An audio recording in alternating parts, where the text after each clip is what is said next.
साथियों, आज एक बहुत ही महत्वपूर्ण टॉपिक को लेकर मैं आप लोगों के सामने फिर से उपस्थित हूँ। आज का हमारा टॉपिक नर्सेज के 1564 पदों पर जो भर्ती प्रक्रिया है, इसमें रिजल्ट क्यों आउट नहीं हो रहा है। हाईकोर्ट में जो मामला चल रहा है बाहरी राज्यों का और ओवरेज कैंडिडेट्स का, उन मामलों में क्या हो रहा है।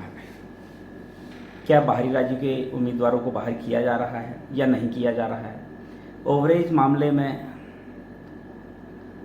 क्या डिसीजन हो रहा है, ये हमारे लिए जानना बहुत ज़रूरी है। और क्यों ये डिसीजन अभी तक फाइनल नहीं हुए हैं, ये भी हमारे लिए एक बहुत बड़ा मुद्दा है। तो साथियों, सबसे पहले बात करते हैं ओवरेज वाले मामले में।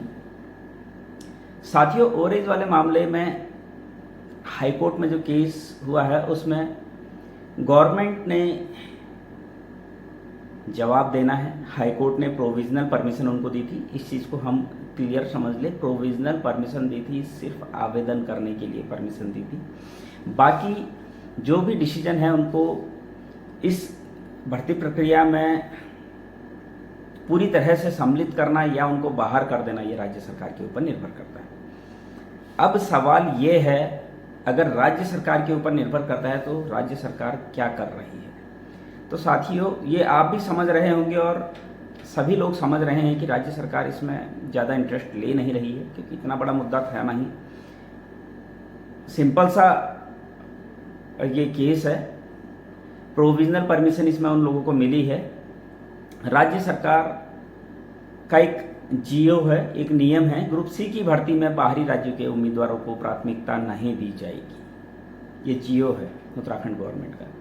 जब ये जीओ उत्तराखंड गवर्नमेंट ने पहले से बनाया हुआ है, तो राज्य सरकार हाईकोर्ट में ये जवाब क्यों नहीं दे रही है कि इन कैंडिडेट्स को हम इस भर्ती प्रक्रिया में शामिल नहीं कर रहे हैं, इनको बाहर कर दिया जाए। सिंपल सा, इसमें डेट आगे बढ़ाने का तो कोई चांस ही नहीं है। सिंपल सा 1 या 2 हियरिंग में मामला क्लियर हो जाना चाहिए था, लेकिन नहीं हो रहा है। क्यों नहीं हो रहा? तो कहीं ना कहीं हमको समझना होगा कि सरकार क्या कर रही है, मामले को लटका रही है। ये सभी जानते हैं। इसी तरह से ओवरेज वाले मामले में भी सरकार या तो हाँ कहेगी या ना कहेगी।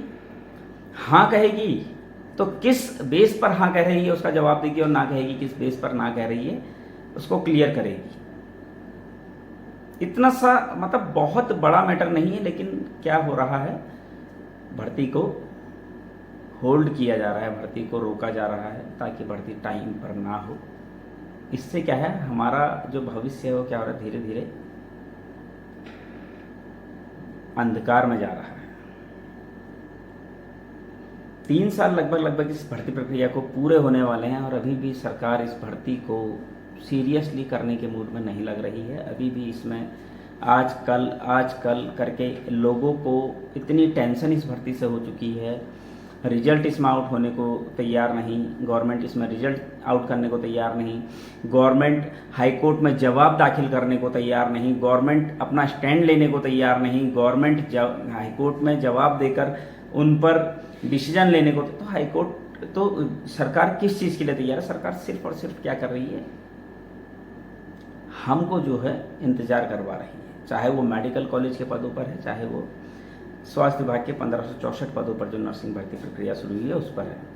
तो ये बहुत बड़ा सवाल है साथियों, और ये सवाल कहीं ना कहीं क्या है, हमको 7 तारीख को स्वास्थ्य मंत्री डॉक्टर धन सिंह रावत जी से करने हैं, और इसके लिए सब लोग तैयार रहिए। सभी लोगों को पहुंचना है, हर हाल में पहुंचना है। 7 तारीख को अगर सही मायने में हम लोगों को नौकरी चाहिए तो हमको आना तो पड़ेगा। जो लोग ये सोच रहे हैं कि हमारा सिलेक्शन तो हो जाएगा, हमारा तो डॉक्यूमेंट वेरिफिकेशन हो रखा है, तो जो लास्ट बैच है वो खुद अच्छे तरीके से जानते हैं, 1.5 गुना लोगों को ज़्यादा बुलाया गया था। 1.5 गुना लोगों को बुलाया गया था। अगर 100 पोस्टें हैं तो 150 लोगों को बुलाया गया था। तो आप खुद समझ लीजिए कि स्थिति आपकी कहाँ पर है। अगर आपका सिलेक्शन नहीं होता है तो मेडिकल कॉलेज ही आपके लिए एकमात्र सहारा है। तो अधिक से अधिक संख्या में सभी लोगों ने 7 अगस्त 2023 को मॉर्निंग 9 बजे पहुंच जाना, क्योंकि 10 बजे से क्या है, आवास घिराव का प्रोग्राम शुरू हो जाएगा। तो आप लोगों ने 9 बजे हर हाल में यमुना कॉलोनी देहरादून पहुंचना है और प्लीज़ मैं अभी से कह रहा हूँ, जो लोग आ रहे हैं, जो दूर से आ रहे हैं, जो ट्रेन से आ रहे हैं, जैसे कुमाऊं से बहुत सारे लोग हैं जो ट्रेन से जा रहे हैं, अभी से वो ट्रेन की टिकट कर लें। और जितने लोग भी ट्रेन की टिकट कर रहे हैं, प्लीज़ वो ग्रुप में अपना ट्रेन का टिकट दिखा दें, व्हाट्सएप कर दें, ताकि क्लियर हो जाए कि हाँ इतने लोगों ने जो है प्रोग्राम बनाया है आने का। बहुत सारे लोगों का ऐसा भी है, अल्मोड़ा मेडिकल कॉलेज में भी हमारे ही साथियों की बात हुई थी, तो उसमें कुछ लोग ऐसा भी कह रहे हैं मेरी सहेली आएगी तो मैं आऊँगी। मतलब जवाब आप देखिए कितने होशियार हमारे नर्सिंग प्रोफेशन के लोग हैं। मेरी सहेली आएगी तो मैं आऊँगी, या फिर मेरे घर में जो है बर्थडे पार्टी है, मेरे घर में मेहमान आने वाले हैं, मुझे छुट्टी नहीं मिल रही है, मेरी तबीयत ठीक नहीं है, अभी से एक्सक्यूज शुरू हो गए हैं। तो आप सोचिए, बेशर्मी की हद नर्सिंग प्रोफेशन वालों ने तो इतनी बेशर्मी दिखा दी है, शर्म भी नहीं आ रही है, और इतने बेतुके रिप्लाई करते हैं कि एक्सक्यूज इतने बेतुके होते हैं कि कुछ कह नहीं सकते। क्या जीना छोड़ दिया लोगों ने? क्या ड्यूटी नहीं करने? 5,000 की ड्यूटी में तो जा रहे हो ना। 5,000 जो महीने का कमा रहे हो, 5,000 की दिहाड़ी तो कर ही रहे हो। एक दिन नहीं आओगे तो बहुत बड़ा पहाड़ नहीं टूट पड़ेगा, 100-150 रुपये कम होंगे आपके, इससे ज्यादा नहीं कटेगा। भाई किसी को 1,00,000-1,50,000 रुपए तो नहीं मिल रही सैलरी, उसने कहा भाई फर्क पड़ रहा मेरे को। कितनी सैलरी मिल रही? 20,000 25,000, और कुमाऊं में कोई हॉस्पिटल ऐसा नहीं है जहां इतनी मिल रही है। उसके बाद भी कोई हिलने को तैयार नहीं है। एक्सक्यूज ऐसे रहते हैं कि मेरी सहेली आएगी या मेरा दोस्त आएगा, हम तब आएंगे। अरे यार हमारे तो पिताजी की तबीयत अभी से खराब हो गई है, क्योंकि उस दिन जरूर हो जाएगी, या हमारे घर में फंक्शन है, नौकरी सरकारी चाहिए। एक्सक्यूज साले 36 एक्सक्यूज रहते हैं, तो कैसे होगा? भर्ती कैसे होगी? नौकरी सरकारी चाहिए, काम कुछ नहीं करना है, एक्सक्यूज बराबर है हमारे पास। कभी भी बुलाओगे तो हम एक्सक्यूज दे देंगे। थोड़ा सा शर्म कीजिए, और थोड़ा इस बेशर्मी को साइड रखकर थोड़ा सा सीरियस हो जाइए और आगे आइए। इस तरह से काम नहीं चलेगा। स्वास्थ्य मंत्री जी से मिलेंगे, उनसे पूछेंगे कि स्वास्थ्य विभाग के 1564 पदों पर आपने भर्ती प्रक्रिया शुरू करवाई, मेडिकल कॉलेज के पदों में ऐसी क्या दिक्कत थी? वित्त विभाग मना कर रहा था। अगर वो कहते हैं वित्त विभाग मना कर रहा है, तो वित्त विभाग तब कहां सोया था जब स्वास्थ्य विभाग के 1564 पदों का अधियाचन उनके पास गया था। वो वहां पर भी मना कर सकता था, क्यों मना नहीं किया? भाई सोचने का सवाल है। अगर वित्त विभाग को इतनी ही आपत्ति थी तो स्वास्थ्य विभाग के 1564 पदों पर भी आपत्ति लगा देता। वहां पर आपत्ति क्यों नहीं लगाई? न्याय विभाग ने क्यों नहीं आपत्ति लगाई? और अगर वहां आपत्ति लगाई थी तो ऐसा क्या किया आपने कि 1564 पदों पर आपने वर्षवार भर्ती प्रक्रिया शुरू करवा दी? तो वही प्रोसेस यहां पर भी कर दीजिए। मैं गलत तो नहीं कह रहा हूं भाई, वही प्रोसेस यहां पर भी शुरू हो सकता है ना। तो फिर क्यों नहीं हो रहा है? क्यों पहले जब एक साथ स्वास्थ्य विभाग के और मेडिकल कॉलेज के पदों पर पहले एक साथ विज्ञप्ति निकाली गई?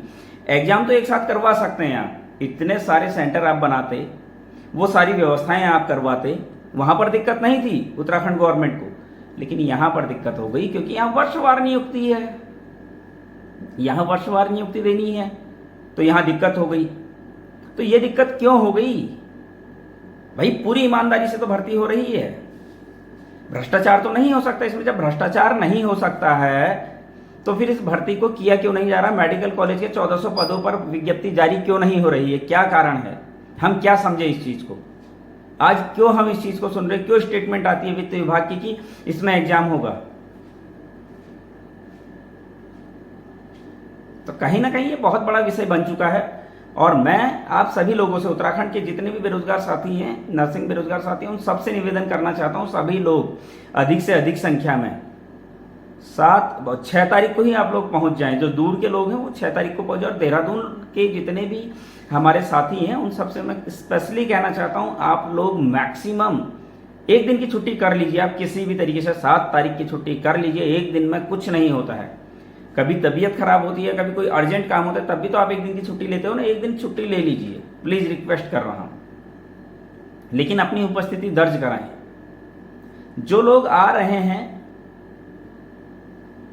उनको मैं सिर्फ इतना कहना चाहूँगा कि ठीक है, आप बहुत अच्छा काम कर रहे हैं, लेकिन जो लोग नहीं आ रहे हैं उनसे मैं यही कहना चाहूँगा, दूसरे की भीख कब तक लोगे? आप याद रखना, जो लगातार मेहनत कर रहा है और आप अगर घर से नहीं निकल रहे हो ना, तो ये भीख की नौकरी मिलेगी आपको, और ये भीख जिंदगी भर के लिए मिलेगी आपको। तो मैं रिक्वेस्ट कर रहा हूँ, अपनी नौकरी के लिए आप अपने घर से बाहर निकलिए। जब तक आप अपनी नौकरी के लिए घर से बाहर नहीं निकलेंगे, तब तक आप भूल जाइए कि नौकरी लगेगी। मैं अपने सीनियर्स से, खास तौर पर आप मेरे जितने भी सीनियर्स हैं, अभी कुछ टाइम पहले तक मुझे कंटिन्यू कॉल कर रहे थे, बबलू जो भी करना है आप बताना, हम सब लोग आएंगे। अब तो खैर उनका कॉन्टैक्ट सब बंद हो गया है, वो मेरे से कॉन्टैक्ट ही नहीं कर रहे हैं। तो ऐसा नहीं होना चाहिए। अगर सही मायने में आप लोगों को लगता है कि हाँ हमारा नंबर आना चाहिए, तो आप लोग प्लीज़ आइए। ज़्यादा क्या कहूँ, आप लोग खुद समझदार हैं। उम्मीद करता हूँ 7 अगस्त 2023 को मंडे है, उस दिन आप सभी लोग यमुना कॉलोनी देहरादून में अधिक से अधिक संख्या में पहुँचेंगे। धन्यवाद।